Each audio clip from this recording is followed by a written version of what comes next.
Hello दोस्तों, मैं मंगेश यादव। आपका स्वागत है हमारे YouTube channel sure success classes में, जिसमें आपको सभी विषय जो है डिटेल से पढ़ाई जाती है। तो आज हम लेकर आए हैं कक्षा 12 के मैथ के लेसन नंबर 1 के बारे में हम डिस्कस करेंगे इस वीडियो में, जिसमें 4 एक्सरसाइज हैं। लेसन नंबर 1 में 4 एक्सरसाइज हैं और उसका नाम है रिलेशन एंड फंक्शन, हिंदी में संबंध तथा फलन। हमने लिखा है यहाँ पे संबंध तथा फलन, यानी ये आपका पहला चैप्टर है जो आपका मोस्ट इम्पोर्टेंट है, जिसको आपको याद रखना है। तो आपको इस एक्सरसाइज में इस चैप्टर में टोटल 4 एक्सरसाइज हैं। पहली एक्सरसाइज जो आपका है रिफ्लेक्सिव, सिमेट्रिक एंड ट्रांजिटिव, यानी जो आपको संबंध ही पढ़ना है। यानी यहाँ पे आपका जो चैप्टर का नाम है संबंध तथा फलन, तो इसमें आपका जो संबंध है वो आपका पहले ही एक्सरसाइज में है। Reflexive relation, symmetric relation and transitive relation, स्वतुल्य संबंध, सममित संबंध एंड संक्रमक संबंध। यानी पहली एक्सरसाइज में 1.1 में आप इन तीनों के बारे में डिटेल से पढ़ेंगे, ठीक है। दूसरी एक्सरसाइज आपकी क्या है, जिसमें आपको पढ़ना है 1-1 मैपिंग फंक्शन, 1-1 फंक्शन जिसको इंजेक्टिव कहते हैं, हिंदी में एकाकी फलन। दूसरा इसमें आप उसी एक्सरसाइज में पढ़ना है ऑन-टू मैपिंग, ऑन-टू फंक्शन और सर्जेक्टिव फंक्शन जिसको हम आच्छादक कहते हैं। तो 1.2 में आपको इन दोनों के बारे में पढ़ना है। थर्ड जो एक्सरसाइज है 1.3, इसमें आपको गाफ एंड फॉग, यानी दो फलनों को एक दूसरे को जोड़ने पर ये आपके जो फंक्शन बनते हैं गाफ एंड फॉग, ये आपका फंक्शन होता है gx, दूसरा fx, इसको जोड़ने के बाद ही आपका गाफ एंड फॉग बनता है। तो थर्ड एक्सरसाइज में 1.3 में आपको ये पढ़ना है, ठीक है। चौथी एक्सरसाइज आपकी है 1.4, जिसमें आपको पढ़ना है बाइनरी ऑपरेशंस, जिसको हम कहते हैं द्विआधारीय संक्रियाएं। तो चौथी एक्सरसाइज में आपको ये पढ़ना है। यानी पहले चैप्टर में आपको ये जो 4 एक्सरसाइज हैं, इन 4 एक्सरसाइज के बारे में डिटेल से पढ़ना है, ठीक है। तो सबसे पहले हम इसमें फर्स्ट एक्सरसाइज के बारे में चर्चा करेंगे, ठीक है। समझेंगे कि संबंध क्या होता है, उसके बाद जो है हम आगे एक एक करके सभी को एक एक करके कवर किया जाएगा, ठीक है। तो सबसे पहले हम चलेंगे स्वतुल्य, सममित और संक्रमक क्या होते हैं। उससे पहले कुछ पुराने टॉपिक्स को हम लेके चलते हैं। कक्षा 11 में आपने पढ़ा होगा, ठीक है, कार्तीय गुणन। क्या पढ़ा होगा? कार्तीय गुणन, कक्षा 11 में मैथ में, ठीक है। कार्तीय गुणन, ठीक है। अभी इसके संबंध के बारे में बताएंगे। सबसे पहले इसको देखिए, कार्तीय गुणन क्या होता है, ठीक है। कार्तीय गुणन आप किए होंगे, 2 सेट थे। एक सेट हम यहाँ पे मान लेते हैं एग्जाम्पल के तौर पर, जैसे एक सेट मान लेते हैं, एक सेट ए है, ए बराबर हम कुछ मान लेते हैं, ए बराबर हमने मान लिया 1 2, ठीक है। और बी बराबर हमने यहाँ पे मान लिया ए एंड बी, ठीक है। या सी भी ले सकते हैं, सी भी ले लीजिए, इससे ज़्यादा। ये अगर 2 सेट हैं, एक सेट आपका है ए है जिसके 2 अवयव हैं, 1 और 2, दूसरा सेट आपका बी है जिसके में 3 अवयव हैं, ए बी सी। तो अगर हमें कार्तीय गुणन निकालना हो तो हम कैसे निकालते थे 11 क्लास में? ए क्रॉस बी ऐसे लिखते थे, ए गुणन बी, ठीक है।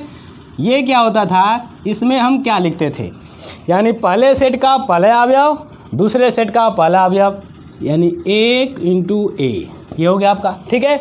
पहले सेट का पहला अवयव, अब दूसरे सेट का दूसरा अवयव, यानी 1 और बी, ठीक है। पहले सेट का पहला अवयव, दूसरे सेट का तीसरा अवयव, 1 और सी, ये हो गया आपका। इसी प्रकार दूसरा जो एलिमेंट है 2, इसको उठाएंगे, 2a 2b एंड 2c, ये आपको कार्तीय गुणन प्रदर्शित हो गया आपका, ठीक है। अब अगर इस कार्तीय गुणन को हम रिलेटेड कर दें, यानी इसको हम ऐसे भी लिख दें, ठीक है, R = ठीक है, 1 1 1 b 1 c 2a 2b 2c, ठीक है ना। यानी ये आपके एक आर फॉर रिलेशन, अभी रिलेशन को डिफाइन किया जाएगा, ठीक है। तो यहाँ पे जो ए क्रॉस बी आपने निकाला कार्तीय गुणन, ये तो आपका एक सेट था। अब एक नया सेट है ए क्रॉस बी जिसके ये सब अवयव हैं, जिसमें ये पहले वाले जो एलिमेंट है वो आपको क्या कहलाते हैं, आप पढ़े होंगे डोमेन तथा कोडोमेन, ठीक है ना। तो पहले वाले अवयव क्या है आपके, डोमेन है, दूसरे आपके कोडोमेन है। अब इनसे आपका नया सेट बनकर तैयार हो गया। अगर इसको किसी अलग सेट से हम डिफाइन करें, जैसे आर से, आर इक्वल टू ये, तो ये भी आपका एक सेट है जिसमें ये सब इसके क्या हैं, अवयव हैं। तो अब आर यहाँ पे एक रिलेशन होगा, वो रिलेशन आर बराबर क्या होगा, ए क्रॉस बी, यानी दोनों का कार्तीय गुणन जिसमें ये सब आपके एलिमेंट आए हैं, ठीक है। यानी आर जो है the subset R equal to वो होगा आपका ए क्रॉस बी के, ये आपका संबंध है और कार्तीय गुणन में रिलेशन है। यानी अगर दो कोई सेट है उनमें जो भी संबंध हो, ठीक है, वो संबंध जो है सबसेट आर इक्वल टू उनके कार्तीय गुणन के बराबर होगा। अब यहाँ पे संबंध क्या, वो क्वेश्चन के अनुसार डिफाइन होगा कि क्वेश्चन में आपका रिलेशन क्या दिया हुआ है। तो आप समझ गए यहाँ पे कि आर आपका एक सेट भी है, ठीक है, जिसमें आपके एलिमेंट होंगे और वे एलिमेंट होंगे जो रिलेशन में जो कंडीशन दी रहेगी उसके अनुसार लिखा जाएगा, ठीक है। तो हम आगे चलते हैं, आइए देखते हैं। तीन रिलेशन है आपके पास, स्वतुल्य रिलेशन है, सममित रिलेशन है, सममित संबंध है और संक्रमक संबंध है, ठीक है। इन तीनों संबंधों के बारे में एक एक करके डिटेल से पढ़ेंगे, ठीक है। तो सबसे पहले आर यानी रिलेशन को हम डिफाइन कैसे करते हैं वो देखिए।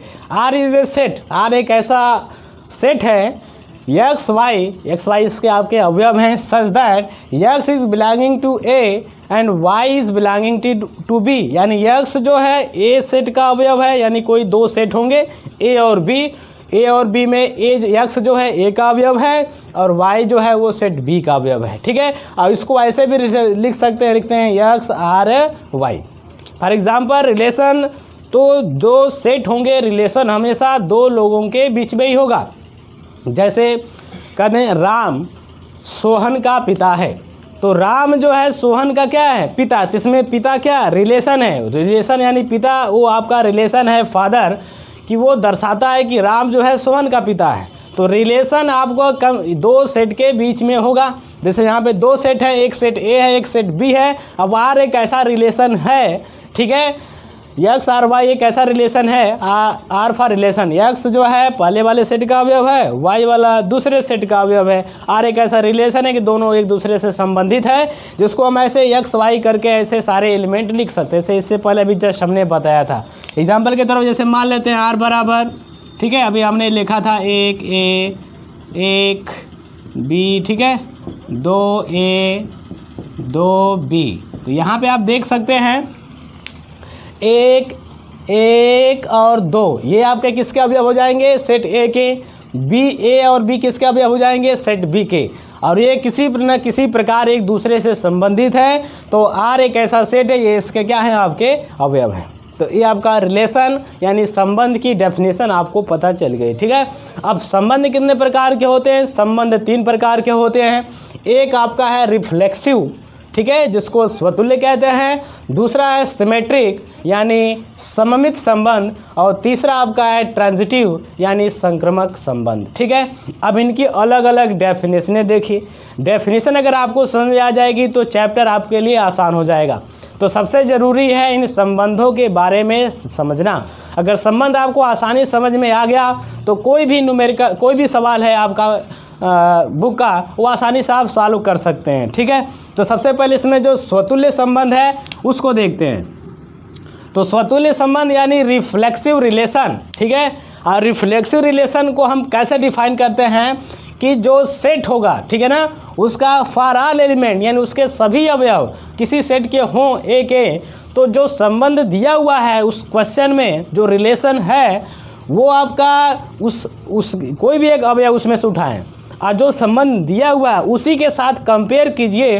अगर वो उस रिलेशन को फॉलो करता है, अनुसरण करता है, उसमें मैच होता है, तो हम कहेंगे कि वो संबंध जो है रिफ्लेक्सिव संबंध है। या तो कह सकते हैं कि जो रिलेशन दिया हुआ है, मान लीजिए हम किसी सेट के अवयव हैं, रिलेशन हमारा जो भी कुछ हो, हम उस रिलेशन से खुद को कंपेयर करेंगे, ठीक है। तो वो अगर रिलेशन उस संबंध पर अगर उस अप्लाई होता है तो हम कहें कि वो संबंध जो है वो क्या आपका है, स्वतुल्य। फॉर एग्जांपल ऐसे मान लेते हैं एक सेट है समांतर रेखाओं का समुच्चय। अब समांतर रेखाओं में हम ले लेते हैं, कोई एक रेखा ले लेते हैं।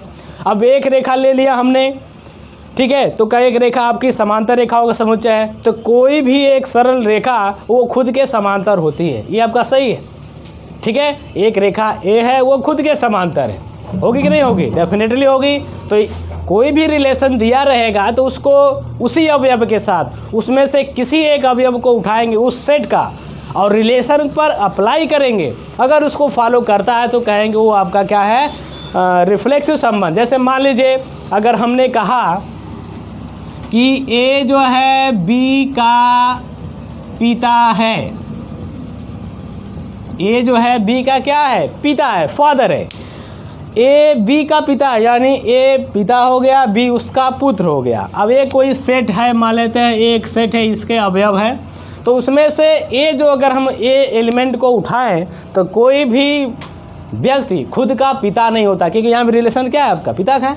कोई भी व्यक्ति खुद का पिता नहीं होता, तो ये आपका रिलेशन अप्लाई नहीं होता इस सेट पे, यानी ये रिफ्लेक्सिव नहीं होगा, ठीक है ना। जैसे हमने यहाँ पे एलिमेंट लिखा R = 1A 1B 2A 2B, इसमें ऐसा कोई अवयव नहीं। अगर इसमें से कोई एक एलिमेंट, जैसे मान लें हमने ए बराबर जो हमने माना था कि A बराबर 1 2, ठीक है, B बराबर आपने क्या माना था, A और B।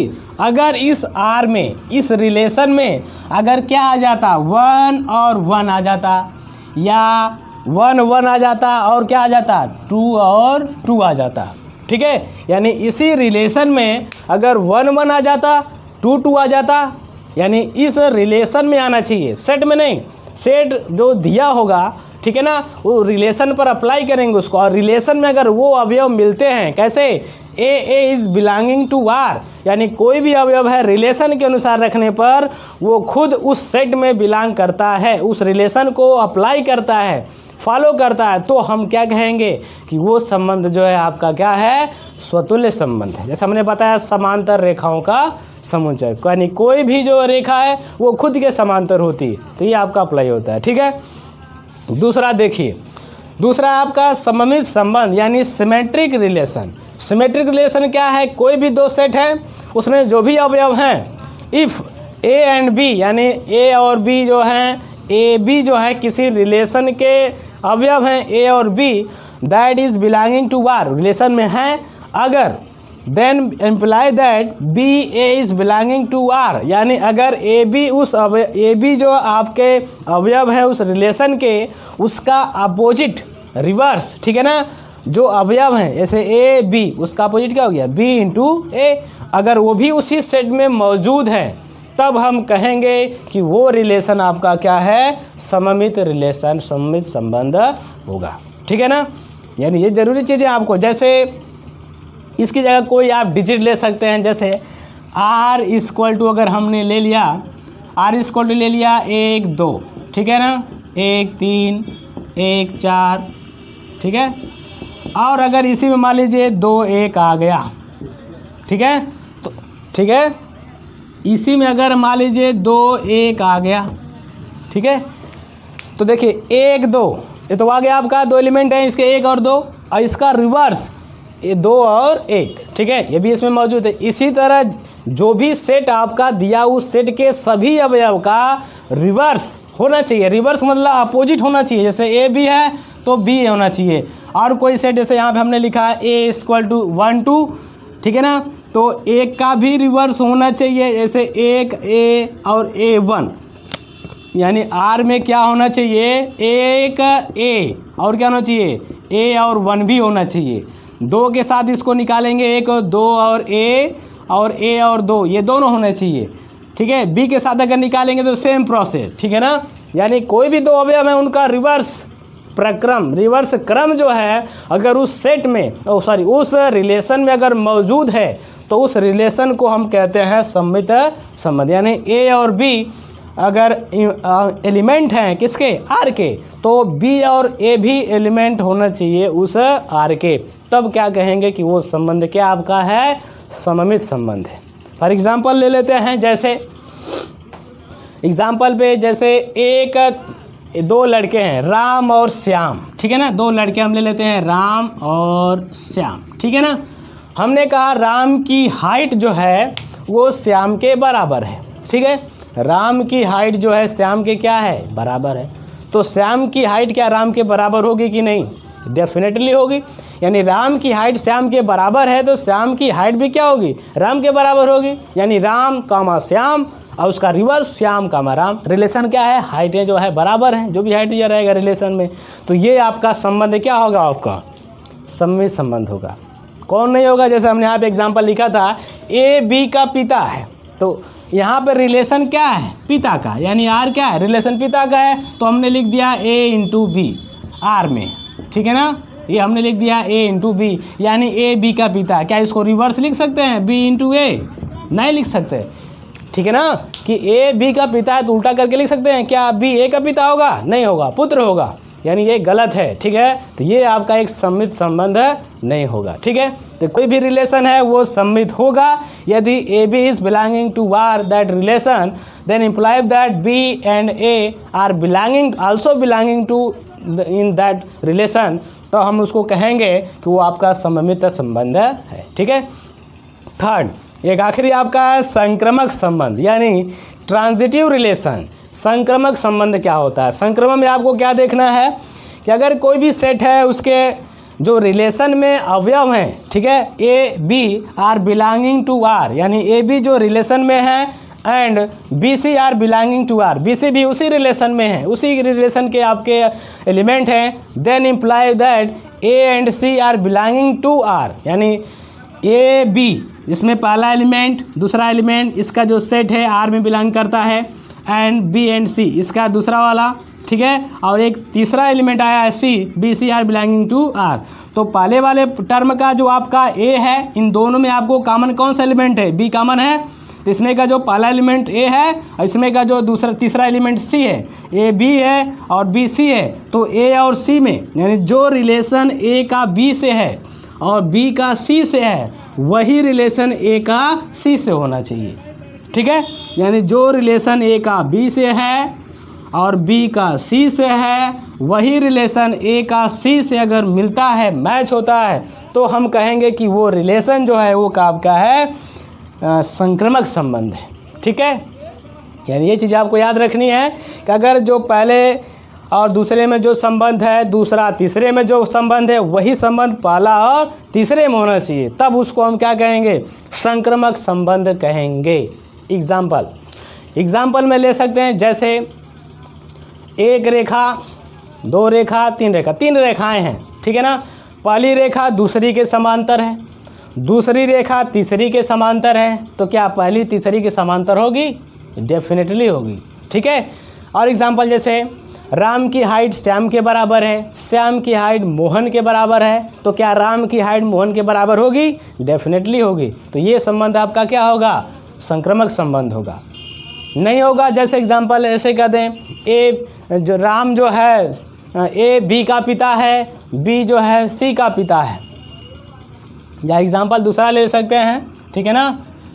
ए यहाँ पे लिख देते हैं, ठीक है, मिटा के रिलेशन एग्जाम्पल इसका भी देख लीजिए। ए पिता है बी का, ठीक है, बी पिता है सी का, ठीक है ना। यानी ये आपका ए बी, ये आपका बी सी, तो क्या ये आपका बिलोंग कर रहा है आर में, ए बिलोंग कर रहा है, तो क्या ये करेगा, ए और सी करेगा। ए एंड सी का मतलब है कि ए पिता होगा सी का, नहीं होगा, ठीक है।